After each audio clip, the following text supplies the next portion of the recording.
มื้อนี้วันที่มื้อนี้วันที่4เดือน4เนาะปี2018เด้ออันนี้มันดับก็ลองบ่ผ่านยังตัดเหล็กตัดล้อยังก็บ่ได้ตัดเหล็กมีแต่ทู่ๆได้อยู่ทู่ๆคาดอยู่tại dân đi chàng nhận ở là cái sự đời sĩ cho một cái người hàng dân đi chàng nữa ผู้เดียวทายเนาะมันบ่มีผู้นั่น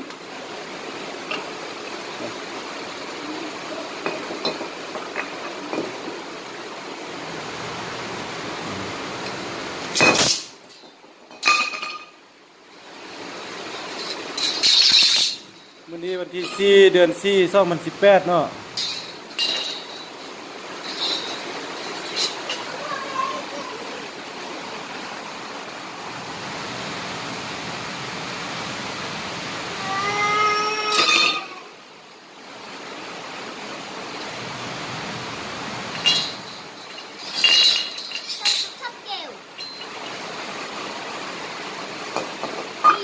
Phi